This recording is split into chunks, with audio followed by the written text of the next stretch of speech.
However, having provided you with the research-based criticisms of science, technology, and science society, allow me to show you some of the quantitative successes in the research field based on STS.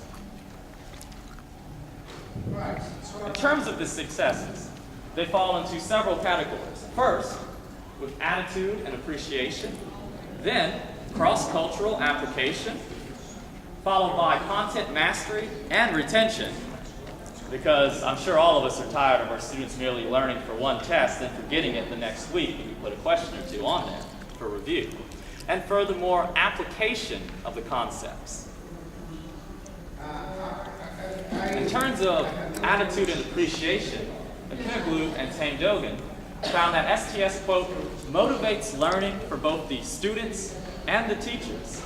Particularly, I believe this because the teacher has to take a very active role in participating, whether it's debating back and forth, dialogue, or getting hands-on activities with the students. STS requires, and absolutely requires, an active teacher.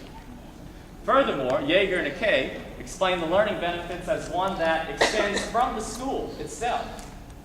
Yeager later on will find that students, once taught by the STS method, have greater involvement in their community, can view outside problems, and have scores in future science courses increase because of their desire and their motivation and appreciation for the scientific field, even if that is not their chosen field of study. In terms of cross-cultural studies, as you remember, its origins are in Britain. However, the main hotspots for research today are the United States, the University of Iowa, and all around Britain, and Marmara University in Turkey.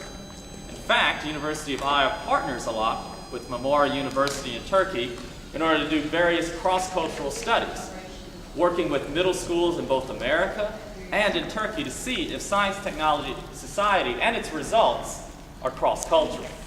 Furthermore, other researchers, in particular Myers and James in their 2002 work, found that STS can increase content mastery and scores in a variety of situations within the United States of America, including, but not limited to, urban school districts.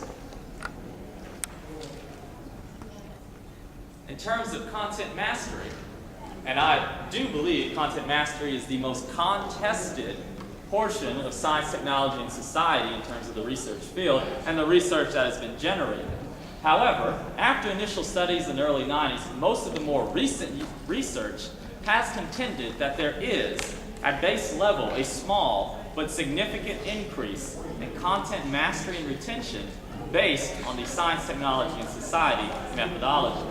For example, Yeager in '95, using quantitative comparisons of several sixth grade classrooms, found a higher level of both content mastery and retention within the STS classroom.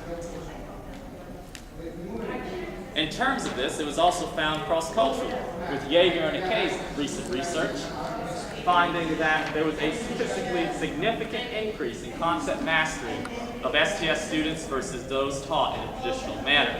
This is some of their 8th grade middle school research. That was cross-cultural research taking place in Iowa and several middle schools within Turkey.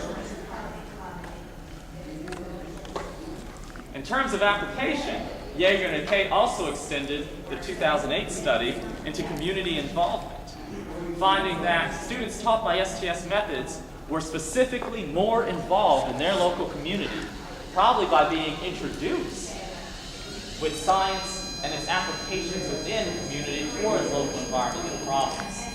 Furthermore, these activities within the community were very specifically mentioned, including government meetings, volunteering, participating in public discussions and debates, whether town hall format or informal. It's the same thing as going with civics and getting your students to attend school board meetings. But here they're actively participating, taking a moral stand in their community and thus enhancing their motivation.